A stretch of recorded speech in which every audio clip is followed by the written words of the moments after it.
What is happening, everybody? So, in this video, I want to talk specifically about the Challenger, but although I've given my thoughts on my own car, what I wanted to do is I wanted to talk specifically to folks that might be interested in the Challenger and what you can kind of expect and really how to put the car into perspective if you're of a certain age. And what I mean by that is you are either around to remember the muscle cars of the 60s or you've got some experience with those types of cars and you're looking to make a purchase that is going to basically be a car that you want to be able to do everything with that you used to be able to do. In other words, hooning around, drag racing, general playing around with it, but you don't want to put up with all the headaches and hassles of an actual classic car, or you don't want to go through the expense of a complete restoration on a new project. Challenger offers up a pretty good alternative to get a lot of that muscle car feel without putting up with the pain in the ass that the muscle cars of yesteryear, so to speak, would have given you or will give you if you decide to go that route. So, how do you put the Challenger lineup into perspective? Well, basically it breaks down like this. For a V8 entry level, the 5.7 is plenty quick and plenty fun to drive. But for a lot of folks, that's really not what they're looking for. And again, the audience that I would kind of cater this chat with are guys that are going to be looking at nothing less than the 392 and possibly going up to a Hellcat. So in the 392 lineup, you've got basically the Scat Pack, which is your entry-level 392 car, which you can option with basically next to no options. Basic brakes, but you got to remember the brakes that are on that car are the same brakes that were on the outgoing SRT 8. Yeah, it stops fine with those brakes. The Scat Pack offers up a few advantages if you are planning to take the car to the drag strip. Number one, it's the lightest of the group. And number two, because it does have smaller brakes, it's a lot easier to fit a drag race specific setup on that car when we're talking about wheel and tire combos. That alone is enough to tip the scales for many folks. And when you consider that a stripped down Scat Pack with a drag pack tire and wheel setup with no other modifications done to it whatsoever is a known 11-second car, 1180s in good weather and really high 1190s in pretty bad weather. If you compare that to what you may be used to from cars of the past, that is an exceptionally impressive number. So keep that in the back of your mind. Now, to take it a step up, you can go into the TA, which basically gets you the same brakes as an SRT or a Hellcat, but you lose a little bit of the nostalgia, in my opinion, when you go to the TA. Yeah, you get a somewhat functional Ram Air Scoop, but yeah, I'm not really so certain that it is far and away better than what comes on that car stock, especially when you consider the cheapness, if you want to call it that, of a Hellcat airbox and a Hellcat filter. Again, just that alone has carried plenty of cars deep into the 11s with no other mods than a drag radial. So yeah, I wouldn't buy the car just for that. It is a bit more of an appearance package, but again, you do get the brakes from the SRT and the Hellcat, and for some folks, that's important, but what you do not get is the adjustable suspension. So, let's talk about the SRT, which is the car that I have. The SRT, basically, if you want to put it into perspective, it's the Grand Sport to Chevrolet's Z06. You get all of the suspension bits, but you just don't get the power to go along with it. But that's not necessarily a bad thing. You got to remember that that 392 is already sitting at just south of 500 horsepower. Pretty good number to start off with. So yeah, you get plenty of power. My car with a tune, a cat delete, and a drag radial runs 1160s. So yeah, it's a little bit heavier because it does have the bigger brakes, the larger wheel and tire package, and the adjustable suspension, but it doesn't seem to hurt it that much. typically it'll be about a tenth slower than its quickest counterpart, the base model Scat Pack. Now, would I recommend the SRT to somebody that might be, I don't know, looking at this as a car that they may not want to get rid of long term? And to that I say, yeah, I kind of would, because the SRT offers something that the Scat Pack and the TA don't, which is that adjustable suspension. I'll give you an example. You can adjust it in 3 different ways. Either full street, which is basically 100% soft settings, rides basically like a luxury car.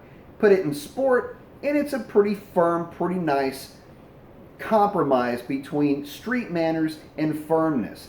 Or you can throw it in track mode, which basically makes it ride like you're sitting on a plank of plywood. But it makes it to where you can adjust the personality and how the car will respond just with the push of a button, which to me is really neat. I know it's a bit of a trinket for some guys, and a lot of you guys will say, it's just one more part to go wrong. And I would agree with you. But for me, I like that kind of stuff. I like being able to change the personality of the car on the fly, so to speak. Plus, with the SRT, you get the Srt Pages, which means you can adjust not only ride height, but you get all kinds of different stuff in that SRT Pages, which makes it kind of nice. You also get 3 different transmission modes. Again, street, sport, and track. Track is pretty aggressive, and it won't shift into 7th gear, or shift out of 7th gear on the freeway. It does keep the butterflies open all the time. So yeah, again, just another level of adjustability. And with that, you can set a custom setting to whichever one setup you like. You can go track on the transmission, full street on the suspension, adjustable steering. I think the other ones have that too, but you've got track, sport, and street steering.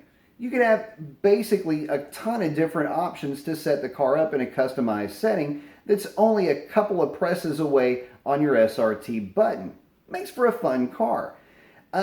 To put it into perspective though, if you're coming from muscle cars, how do you really put the Hellcat into perspective? I mean, do you call it more like a Hemi Cuda, or do you call it more like a, what would you classify that as? Well, you can't really compare the Hellcat to the 392 cars. It's far and away more powerful, but it's also neutered quite a bit in terms of gearing. The 392 cars with the automatics come stock with a 3.09 rear axle ratio. The Hellcat comes with a 265, and a lot of that is to get better gas mileage and to mitigate some of that excessive torque and try to get a hold of it. But again, yes, it's more powerful, but I'm not so sure that you'll find a Hellcat sitting in my garage anytime soon. I've grown very fond of that 392. I've had it now for about a year, and it's one of the few vehicles that I've ever owned that I've actually started to like more the longer that I've owned it. And that's something to be said. I've been through quite a bit of cars in quite a vast variety states of tune. And I think the Challenger with the 392, whether it is a Scat Pack, a TA, or an SRT, I think that car fits really well into that Goldilocks zone. Not slow and not boring, but boring in terms of it holds its own well, better than its 5.7 liter, the entry-level V8 will. It is far and away more powerful than that car, but it's not overpowering. And what a lot of guys will say about the Hellcat is, yeah, it's a fantastic car, but when do you really get an opportunity to leg that car out? Another thing you have to remember is tire technology will only take you so far. I typically would like to run my car around on the street on drag radials, mainly because it's not a daily driver. A Hellcat, you'd almost have to consider drag radials mandatory. I mean, hell, even on a prep drag strip, most guys with Hellcats will launch that car in second gear if they've got the automatic, mainly to keep from blowing the tires off the rims. So, not too little power, not too much power. It fits right into that nice, again, Goldilocks slot. And that's really what you're looking for, I think, if you're looking for a basic modern interpretation of an old school American muscle car. You got to remember that back in the day, a car that would run 11s from the factory, yeah, that was typically like it wouldn't necessarily be a super stock car, but it might be a B-class racer. And something that will run anywhere near 12 O's would have been considered blisteringly fast back then. It's funny how we can get a little bit jaded nowadays, but the reality is that we're now living with cars that are far and away quicker, faster than the cars that they emulate. Talking about the Challenger, the Mustang, and the Camaro. So it's difficult to really put it into perspective that way, but if you're just looking at solid times, in other words, hard data, the car, talking about the Challengers, they're going to run about as well as any of the big block variants would have run back then. Whether you're talking about a 440 on slicks, say for example a 440 Challenger, or maybe a Hemi Coronet, talking about the street Hemi, not the solid lifter engine.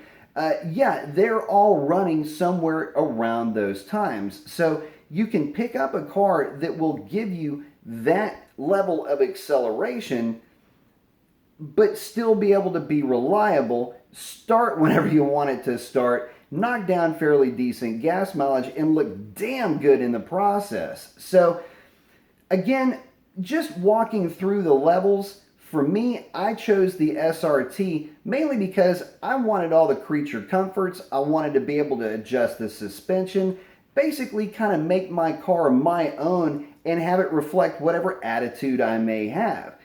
The other cars didn't offer that, and because the reality of the fact is I wasn't really looking for a car to turn a number, but if I were, I would definitely have gone for a base model Scat Pack. In fact, the thought has crossed my mind. Those cars have been out now for a few years.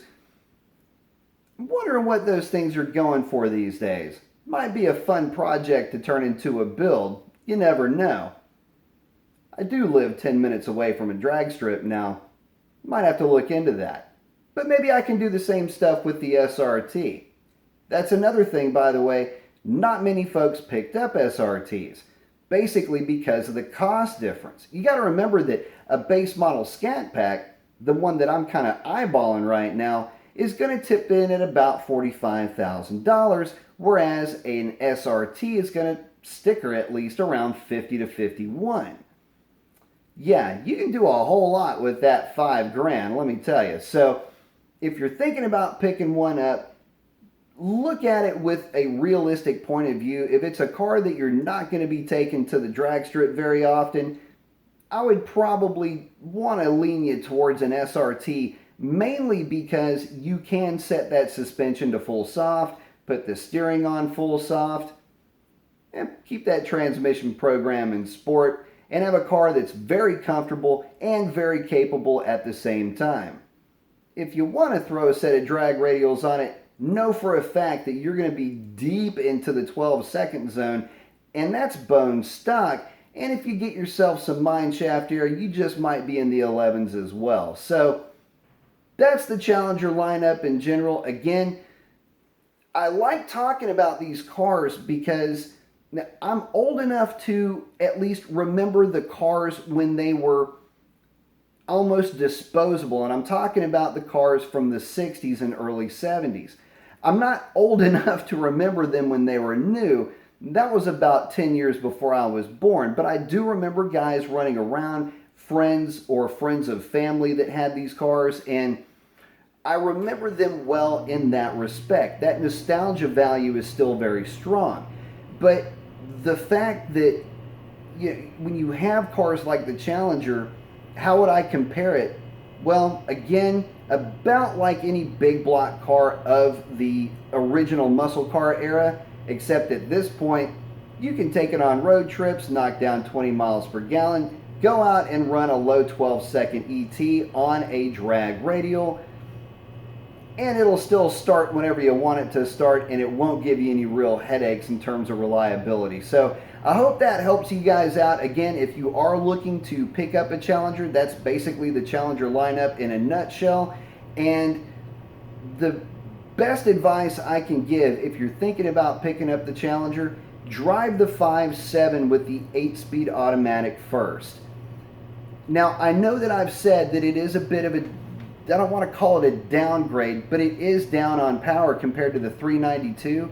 But take that car for a spin first, because I don't want to downplay that car. With the 8-speed automatic, the 5.7 is actually a pretty quick car, and if that satisfies you well enough, you might want to take that 392 for a test drive just to make sure that you're making the right decision. But you might find that 5.7 to be pretty fun, and considering it's about, I don't know, about 10 grand less or 7 grand less than a Scat Pack with a 392, you might be able to get yourself a pretty well appointed 5.7 that'll do about 8.5 tenths what that 392 will do at a fraction of the cost, and it'll be better well appointed. Just don't go picking on anybody with a 392 though. That's gonna sting. At any rate, hope you guys are having a great one, and again, I hope that helps, and that's a wrap on this one. Adios.